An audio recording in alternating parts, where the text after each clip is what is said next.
claramente, e do externo também. A relação torcedor-time. Isso numa final, o quanto que faz diferença? Olha, e digo mais, pode fazer porque o flamenguista que for para o Maracanã tem que pensar bem no que ele vai fazer na questão de o quanto ele está com o time ou não. Eu trabalhei em clube e já ouvi de treinador, estava até contando para vocês, que vai jogar contra o Flamengo, pica o jogo, vai deixando os caras... Cozinha a primeira meia hora. Cozinha, porque o estádio pode vir contra. E o estádio está mais propenso a vir contra, porque o Flamengo realmente tem jogo. O Flamengo vem de um jogo contra o Atlético Paranaense que, pelo amor de Deus, ali realmente qualquer torcedor tem que perder a paciência. O que aconteceu lá em Cariacica é um negócio bizarro. Assim. O Flamengo, acho que foi um dos piores jogos, inclusive, com o Sampaoli. Olhando para o momento dos dois times, para mim o equilíbrio ele se coloca por quê? Eu acho que coletivamente o São Paulo hoje é um time mais estruturado. Ontem a gente fez a análise tática dos dois times. O São Paulo, você tem 2 dúvidas no máximo de um posicionamento. O Flamengo, você não sabe a estrutura de time. Ainda mais depois que aconteceu em Cariacica. Eu espero que Davi Luiz esteja de volante, senão o flamenguista vai ficar maluco. Acho também. pouco provável. Então. Mas assim, até mesmo você... sem o Alan aí nos próximos 2 meses. Até você pensar em encaixar time, o São Paulo hoje tem uma estrutura mais... Você sabe qual que é a estrutura de jogo do São Paulo, o Flamengo não. Só que do outro lado, é o que a gente estava falando aqui. Se um Bruno Henrique estiver endiabrado, um Gabigol resolver acordar para a vida, a bola chegar no Pedro... Em decisões, isso é bem normal de acontecer. Exatamente. Tratando-se de Gabigol. Vocês acreditam em Gabigol e Pedro no último treinamento? E no último jogo, né? O Flamengo formou o seu ataque com os 3, Gabigol, Pedro e Bruno Henrique. Numa decisão de campeonato, pensando com a cabeça do Sampaoli, lógico também, você acha isso provável, Fernando? Depois do último jogo, não. Eu acho que isso não vai acontecer de saída, talvez por circunstância. Na última temporada deu certo com o Dorival. Você acha que ele vai? Não sei se ele vai colocar o Gabigol junto com o Pedro ali. Sendo muito sincero com o fã de esporte, como a gente tem tratado aqui durante a semana, é difícil você projetar o que se passa na cabeça do Sampaoli, é difícil você projetar se vai ser o Flamengo que jogou contra o Atlético Paranaense, se vai ser o Flamengo que jogou contra o Botafogo.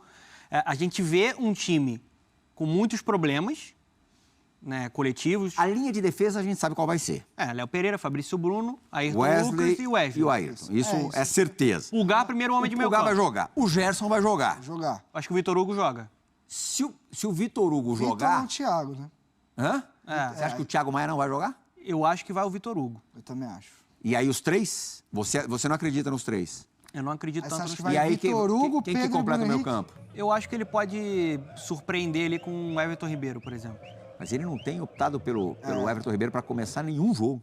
Mas esse é o São Paulo, ele caótico. Porque eu acho que depois... o Arrascaeta tá fora desse primeiro Depois jogo. do que não deu certo, principalmente nesse último jogo, a memória recente que a gente teve, né, da dupla Pedro e Gabigol, eu não sei se ele vai colocar. Se eu fosse o Sampaoli, mesmo com o pior momento do Gabigol, com a camisa do Flamengo, a temporada dele é ruim, em uma final, eu nunca deixaria ele no banco. Mas Pedro, Gabigol e Bruno Henrique numa final? Então, e ele é louco, mano. Eu vou te falar, eu não desacredito, porque estruturando na cabeça dele, a gente fez até no campinho ali.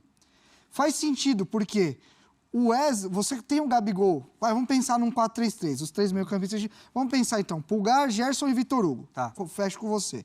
Os 3 da frente, o Gabigol poderia jogar mais pela direita, mas como o Wesley é um jogador que espeta e vai fundo, o Gabigol vai vir por dentro e vai virar um segundo atacante.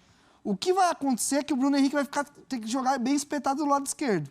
E aí ele vai segurar o Ayrton Lucas, como ele tem segurado o Ayrton Lucas, acho que ele até tira a grande característica do Ayrton Lucas, que é a chegada. O Ayrton tá jogando como terceiro zagueiro ali na construção também, que é como o Felipe Luiz faz. Estruturalmente, dá para fazer. Na cabeça dele, eu não desacredito. E ele treinou a parada, então... Treinou e chegou a jogar com Gabigol, Pedro e Bruno, né? Contra o Atlético Na última partida. Mas não começou com ele. Começou. O Bruno começa o último jogo? Não, o Bruno estava fora. O Bruno estava fora. Bruno estava fora. É isso. Ele não entra também, né? Não entra, é verdade. Então, o Bruno estava suspenso. Então é isso. Ele treinou essa parada, cara. E assim, se tem um cara maluco pra fazer... Eu não digo maluco, porque eu tô falando que faz sentido. Os melhores momentos do Flamengo com o Sampaoli não foram com o time faceiro, né? Não, ele preencheu mais Foram com o time mais combativo. Ele pode botar o Vitor Hugo e o Thiago Maia. E aí apostava no Pedro e no Bruno Henrique com mais liberdade para vir por dentro, o Gabigol para circular. Eu acho que o Bruno Henrique aí não tem negociação, né? Eu acho que se ele não começar com o Bruno Henrique, a torcida não deixa nem ele começar o jogo. Os caras já grudam ele. A temporada do Flamengo tem jogadores individualmente que se destacam. O Bruno Henrique, o Pulgar, o Fabrício Bruno e o Ayrton Lucas, principalmente na época do Vitor Pereira. Mas acho que hoje o Ayrton Lucas tem que jogar, o Felipe Luiz. Eu acho que o fato de não ter o Arrascaeta faz com que a probabilidade de ele ir com os 3 é maior. Se tivesse o Arrascaeta, aí esquece, aí não tem como, porque aí é time de videogame. Quando eu falo que ele é louco de colocar os 3, eu não digo louco no sentido de que não dá para fazer, porque dá. Estruturalmente, do jeito que ele pensa, o time monta, é o que eu falei. Você traz o Gabigol um pouco mais para dentro, deixa o Wesley espetado, e aí o Bruno vai ter que jogar. Contra o Olímpia, o Bruno joga assim no começo do jogo. O Bruno joga bem espetado e o jogo muda quando ele coloca o Gerson pelo lado e põe o Bruno Henrique como 9. Ele tira o Gabigol de dentro da área. Ele faz o gol com o cruzamento do Gabigol e ele de cabeçada por dentro. Então, assim, dá para fazer. Não é, eu não acho que se o Flamengo perder o jogo com esse time é porque o time está muito ofensivo. Depende muito da atitude desses jogadores sem bola também. E é isso aí. Entendeu? Para mim, o falar do Flamengo nessa temporada é... A Galça me pergunta aqui, e aí, Renato, como é que você acha que vai vir o Flamengo? Eu não tenho ideia. Porque o Flamengo é capaz de fazer aquele jogo cozido que fez contra o Atlético Paranaense e capaz de fazer um grande jogo contra o Botafogo. O Flamengo... O Botafogo perdeu do Flamengo não foi porque o Botafogo fez um jogo terrível. O Flamengo fez um jogo muito bom no Newton Santos. Porque virou a chavinha, né? Também nessa questão da competitividade. Se a gente for analisar quantos jogos o Flamengo fez de alto nível nessa temporada, a gente não fecha uma mão, talvez. Porque é um time que... Eu acho que esse pode ser um diferencial para o São Paulo. Concordo com o Renato, porque eu acho que, coletivamente, fazendo um recorte do que a gente viu do São Paulo no Flamengo, do Dorival no São Paulo, eu acho que o São Paulo é um time mais consciente, um pouco mais organizado.